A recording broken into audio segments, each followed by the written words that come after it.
Good morning from Indian Point Campground in Duluth, Minnesota. So this is about 5 miles outside of Duluth, which you didn't see off cameras. We made our trip all the way up to Duluth, to the beginning of our great Superior Circle tour. Today is day number 1. And we're packing up. Day number 3 on the road, but day number 1 of the tour. Day number 1 of the tour. Yes. So the first 2 days we've just been hustling up to Duluth. So anyway, we stayed here at Indian Point. It's about 5 miles outside of town. Nice little park. The thing is, we're going to head over to Duluth, and they have the bridge that's there, the famous lifting bridge. Yeah.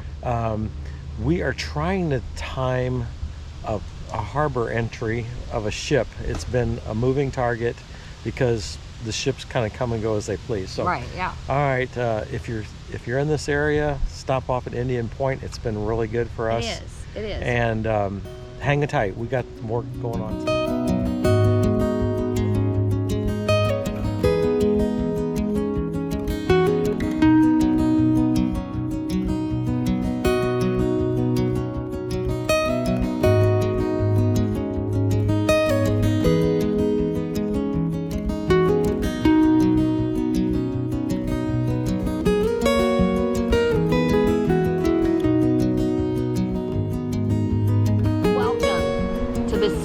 Of the Superior Lake Circle Drive. That's a mouthful. Anyway, we're here in Duluth, Minnesota, getting ready to start our day. We're on day 1. Yes. Day 3 of travel, but day 1 of the Circle Tour. And look who's with us. Hey, you guys have seen them before. It's Tom and Susan. And guess what? They pulled the plug on their jobs. And this is their first outing. We're retired. How's it feel to be free? Great. So this is actually their trip, and we're just scamming off of the trip. We're tagging along and taking you guys with us. So here we go. All right, let's take a look around here at Duluth Harbor, but we've got a lot in store for you guys. I want to stop and talk a second about the iconic bridge here in Duluth. So this bridge that you see raises up when the ships are going to come through, and they said it races about 4,500 times a season. It just so happens the day we got here, I think there's one ship possibly going to come in today. We've been chasing it and we've not been successful. But anyway, prior to 1905, they just had a ferry that went across the river, and it was on a cable there. So they'd load about 4 or 5 cars on, and then they would just ferry them across. Nowadays, they have this bridge, it raises up and the ships pass through.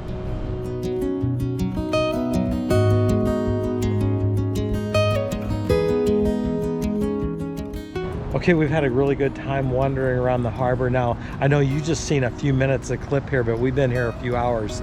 So they've got this nice little parking spot right next to the bridge. You can go there.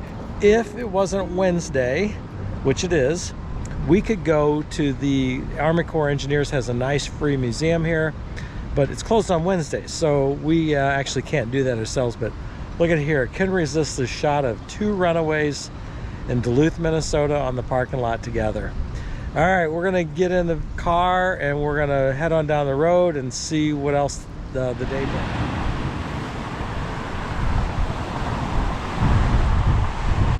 We finally found a pullout that would accommodate 2 runaways, and look at the view behind us. It's great. Herky is not happy and with then the Tom's situation. picking on him, but what am I going to do, right? Herky is not happy with the situation. And you hear cars go by because we're right by the road, but it's a stunning day. The sun is gorgeous. Right, we're just right outside of Duluth. Right. I can see that this is just the way it's going to be. We're going to be stopping a lot today along the way. It's going to be, Herky convinced. Oh, look at that. Herky convinced Tom. Uncle Tom went and got him. Look at Jackson. Look at Jackson. We have 2 spoiled puppies with us. All right, we're going to get back on the road and see what else we got.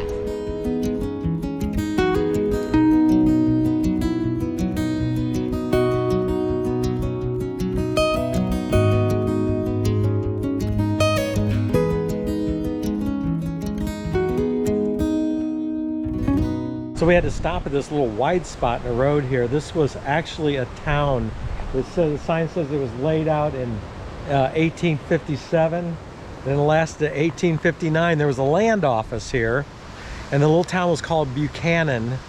And you know, it only lasted just a few years because when the land office was removed, everything disappeared from here. But so it's just a white spot in the road, and today is a pullout, but the town of Buchanan is no more just after a few years. Okay, we realized we missed something here, so we have to backtrack just we're trying to hit these sculptures and these big people. So I'm not sure what it is. Susan just let us know that we missed something. Yeah, it almost looked like a totem pole from the picture I saw, but I don't think that's it. So we're gonna see. We're gonna back up, hang on, we're gonna back up and see what we missed here. Okay, our next stop is kind of a hokey stop. It's Pierre the Voyager. Susan is looking. Apparently there's some button that you can push and he speaks, but I don't, who knows?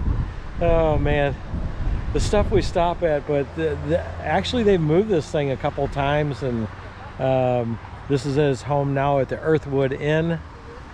And take a look at this. The gals are doing their best to find a button to push. He ain't gonna talk to you. Pierre, come on. This is Pierre, and we think he's a woodsman. I don't know, but he has a Voyager because he has a paddle, and they said a birch canoe in the book, but that's not a birch canoe. Looks like an aluminum boat to me. It is. John boat, right, John? Anyway.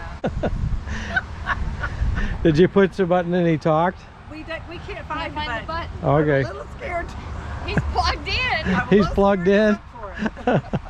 Let me see what I can see. He's plugged in.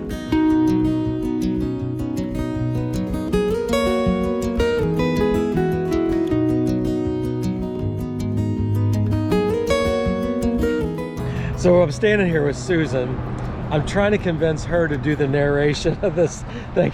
Here, you can just correct me when I make a mistake. Tom and Nancy went in the gift shop or the information center. So this statue, there is 72 of these statues in the United States and Canada, correct? Yeah, 72 sculptures in honor of Native Americans. So Peter Toth is the one that restored this statue. So we were just laughing, trying to think of how many states there are. We don't know because we're a little brain dead. We're brain dead today. So anyway, we stopped along this. The sculptures are famous because they're all over the United States and Canada. So the bottom line is we stopped here to see this one. Okay, Susan and I are reading this thing, and we got an addendum to what we're a mess. We're laughing. So this is called the Trail of Whispering Giants. So these sculptures are everywhere, and if you follow them around, it's called the Trail of Whispering Giants. Where Nancy and Tom are at right now in the visitor center is a CCC log cabin structure, and so I got to go see that. Let's head on over there and see that. So here's the CCC structure that's now the Tourist Information Center. Because I have Herky, I'm not going to go in, but yeah, it's pretty cool structure. I just can't get enough of seeing these things because after all these years they're still lasting today. And look at there's a nice view of the lake from here. Pretty cool. Okay, we made it to Betty's Pies along the way. World's best pies. Tom has been waiting his whole life to eat a pie here. True. Susan almost jumped the gun, but we stopped her really quick. So Susan, what do you have? I have toffee cream. And Tom? I have peach blackberry. Peach blackberry. I have old-fashioned apple. And I have the coconut cream. So, all right, here we go. We got 1 yum on the yum meter so far. Yum. Two yums. Yum. Yum, yum. 3 yums, and I haven't had a chance to try mine yet, so. You want me to try it for you? No. I'm gonna savor every bite. So wow, the thing I noticed right away is this fork is heavy. Yeah. So I got the coconut cream pie and it's really heavy. So It is. oh wow, Good. So good. this thing's amazing. I have to try yours. Hey, watch it.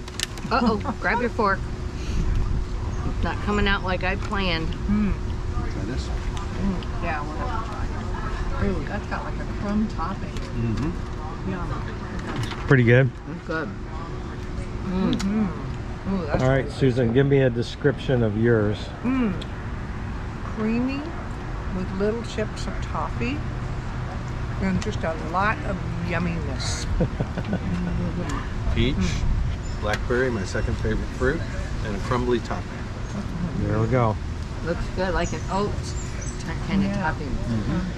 All right, we're gonna put you guys on pause and we're gonna eat our pies here. But the thing I noticed is like it's really heavy, it's really creamy, it's awesome. So, all right, you know, I wish I could share with everybody, but you know, it's impossible. So you just you're just gonna have to go on pause. That's all I gotta say. So hang on, we'll be back in a second.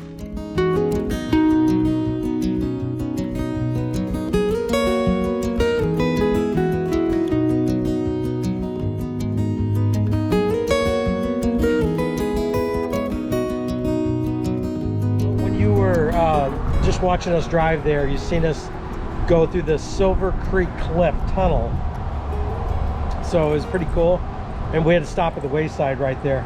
Yeah, they built the tunnel to make the Route 61 or the US Highway 61 more safe. The road used to bypass this cliff, and I think I read that it was the tallest bluff coming out of the Lake Superior. Yeah. And so the road kind of hugged down along the bottom of the lake, and it had a log barrier, and it wasn't very safe. So 398 feet. yeah, and the tunnel apparently was the least environmentally detrimental way to address the safety issue. How about that? So one of the things we just noticed is like right behind this monument is a shot of one of the iconic pictures that we've seen on this route. So I'm gonna go over there. You would just go right by it if you didn't know it, but let's go over here and look.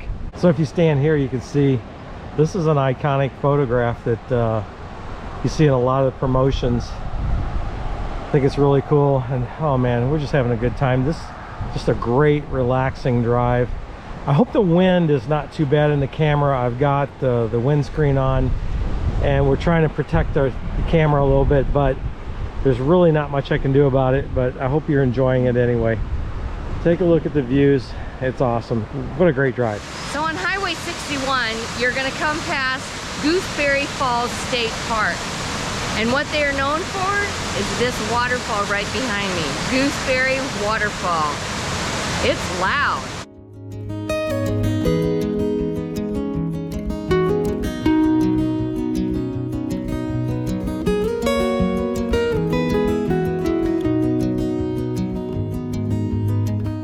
We're just up there at the upper falls, and this is like the middle falls that we're at. And I think actually the views are better here than they were up there. There's actually a lot more people here, but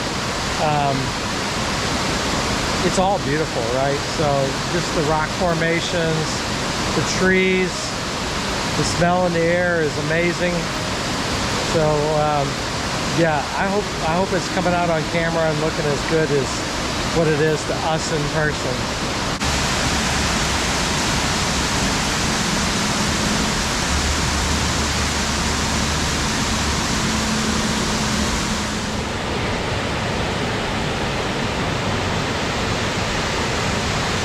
Okay, we've ended our day today in Grand Marais, and we got some smash burgers going on here.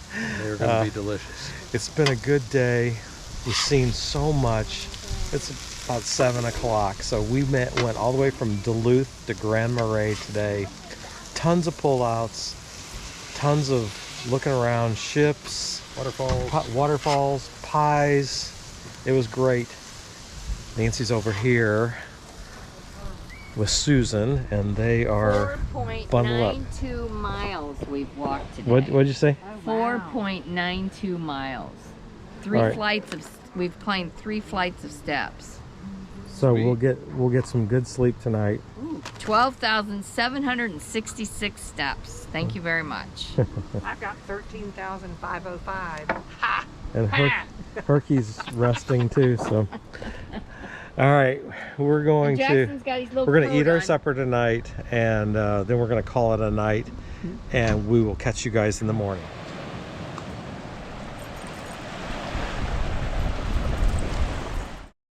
Here we are, day 2 at Grand Marais.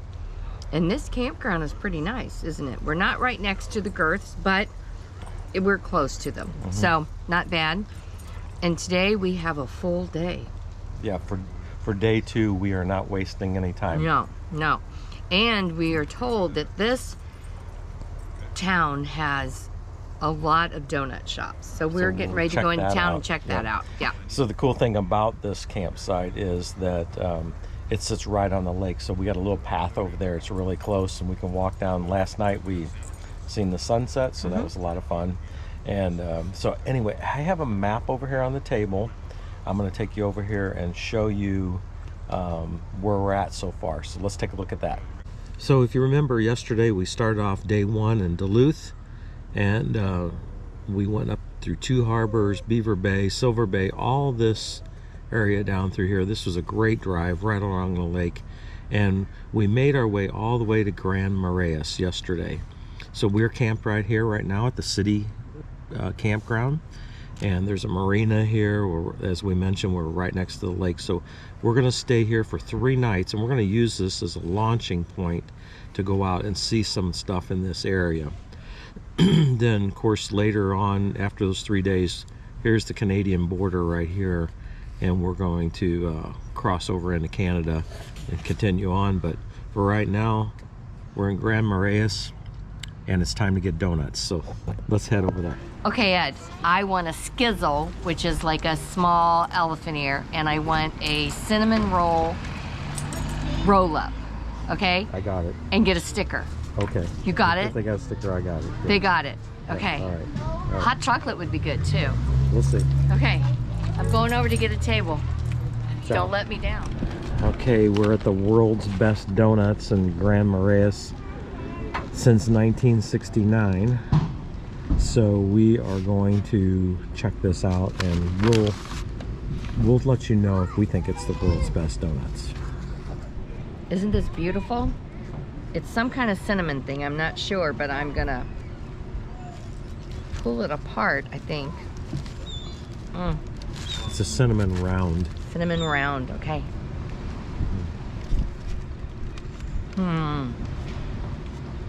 Tastes like monkey bread. If you've ever had monkey bread. Yeah, okay. I do, I have. So, and Tom. Swizzles. I'm not sure what a swizzle is. I don't know, but It's really delicious. It's a baby elephant ear. Okay. It doesn't look too baby to me. It's pretty huge. But it's really good. And I wound up getting an assortment here. So I have just a regular glazed donut. Then I have a Bavarian cream donut. And somehow we've lost Susan. I don't know where she's at. We'll get her assessment here in a minute. So I had a bite, and it tastes really good. So I don't know if it reaches world's best status, but it's pretty good. All right, so we just finished our donuts here at the world's best donut shop. Everybody's kind of broken up and gone their own ways, from bookstores to shopping to Ben Franklin to other things. I've decided to come down here. So the donut shop. Come on, Herky. World's best donut. Not so much. It was good, very good donuts, but I think if you're gonna claim to be the world's best at anything, it has to be a little bit over the top, and it was not over the top. It was a good donut, but not over the top. But nonetheless, I enjoyed it. I thought that since they're claiming world's best, it could have had like some shtick or some, there could have been something unique about it. It was a good donut. So as you can see, the wind's picked up, and we are right here by the side of the lake. This town is really beautiful. It's really a good place to be. So me and Herky are just taking a walk. Let's got 3 of them out of that. Hey, I'm a little out of practice. Try this again. So Tom, I got a question for you. Yes. So how long has it been since you had the time to just sit down and skip stones in the lake?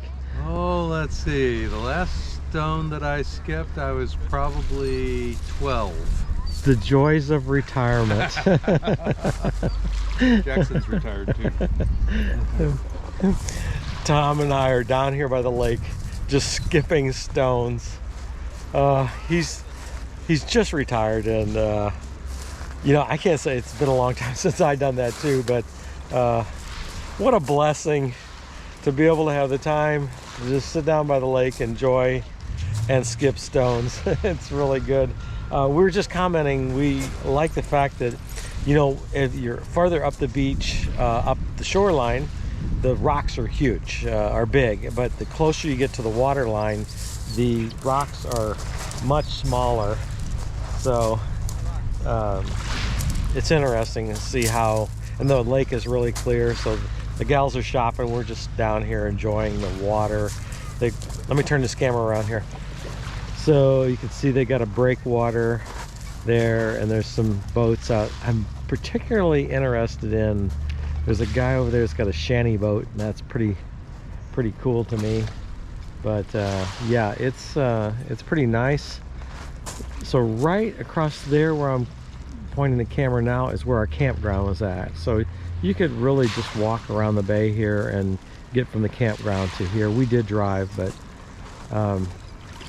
there is the town, and the beach is right here. So very enjoyable. Okay, let me get you up to speed here. We are at the Split Rock Lighthouse Visitor Center.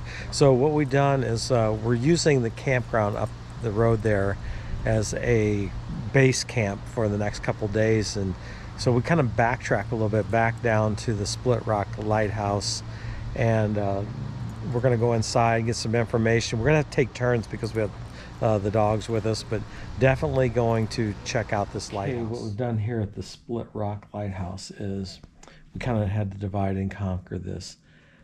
Nancy is going to be the dog sitter because they don't allow dogs on the hike or on the lighthouse tour.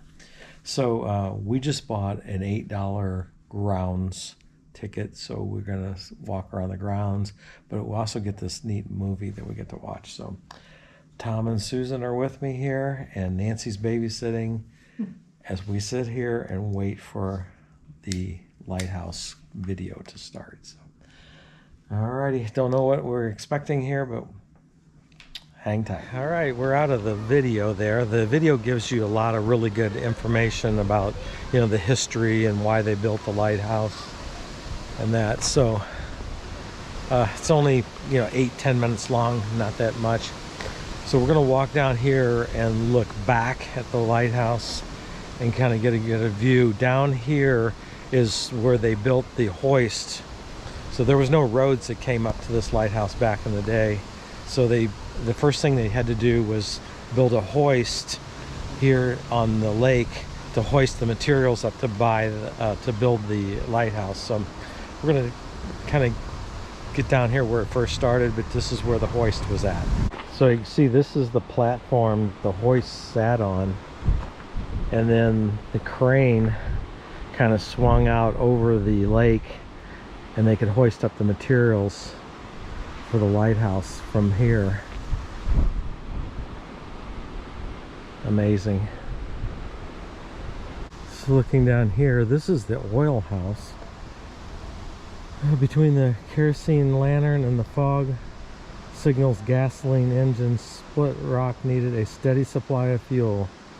A sturdy fire-resistant oil house was built to store this oil safely. 16-inch walls made from poured concrete reinforced by steel bars. It ran like that until 1940 when electric was brought to this area.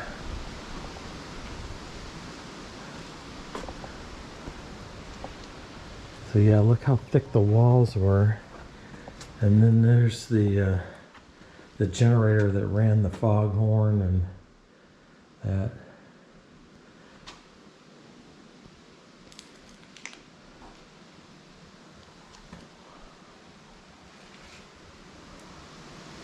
So you can see it was in close proximity to the lighthouse itself. So this is a really good walk of the grounds. I think if you have the opportunity to come down here and see this, it's really cool. As I'm up here, I can barely see the shore of the other side off in the distance, but it was well worth the time and well worth the walk up here. So I'm gonna go back up and catch up with Nancy and see how she's doing.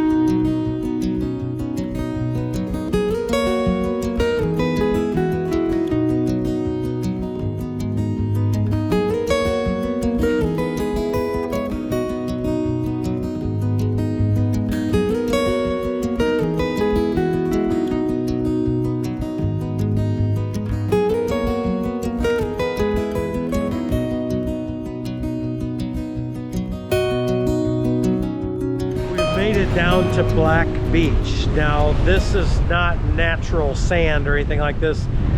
This is taconite, I think they call it. It is the tailings from the mining industry. So back a long time ago, I mean, you think about it, this is a terrible idea. They would take the tailings and dump it in the water, and they take it offshore and dump it. So they did this for 25 years, and it actually made the water around here turn color, and the fishermen went and petitioned the government to get this stopped. So nowadays they no longer dump taconite into the lake, but you know, the remnants are this tailings here on this beach. So it actually makes a really nice area, and the water's all clear now and things like that. So, you know, thankfully nowadays we have environmental laws that protect these type of things. But, you know, back in the day, people did what they wanted. So anyway, we're enjoying the walk on the beach. It is very windy and very cold. So I'm hoping you can hear this over the wind. I got the windsock on, but who knows? Let's take a look around.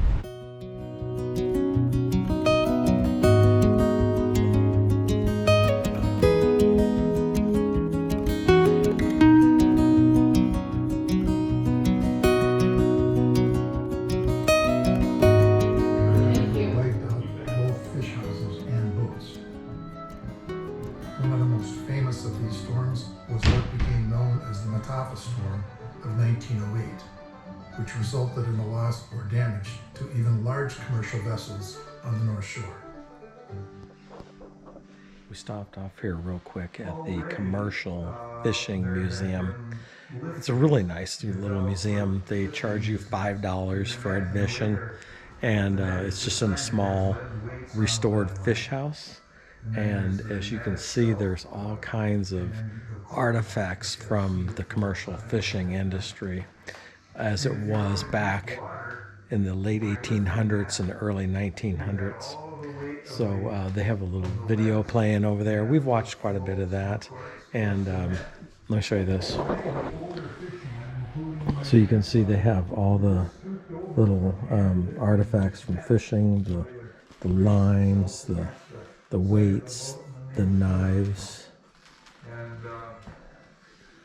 It's really cool, and it's very reasonable. I mean, for $5 you can get a nice view of the history of the area, and they talk a lot about the fish houses that are here. So there's the Two Island Lodge, the Fishing Palace, all these fish houses dotted the shoreline here, and then they would bring the fish in and clean them, and because there was no harbor here, they couldn't leave the boats just sit in the water, right? Because of storms, and that would destroy them. So they'd actually pull the boats up into the fish house at night. This boat here there's several styles of boats. So, but this one here was a very popular one. It was called the Mackinac, So it had a sail there, and later on they took these Mackinac boats and they retrofitted gas engines on them. So you can see right here, this one here's got a gas engine, well, it looks like a one-cylinder engine retrofitted to it. So it's pretty cool to look at. A lot of history here. The curator of the museum here challenged me to ring the bell. So this bell is actually a ship's bell. Should I do it? Yeah. Okay, so we're gonna ring it. This structure is actually a CCC building. Oh wow. Okay. Phew, I barely tapped it. It's loud. Nice. Oh man. That was fun. So yeah, it's definitely worth a stop. It's a good stop. And this brings a close to another day on the Superior Circle Tour. Stay tuned as we travel towards Canada, making our way up to the Boundary Waters and the Canadian border. Thanks for watching. For those of you who enjoy it, enjoy these photos that we took along the way. There were so many that we decided to put them at the end of the video.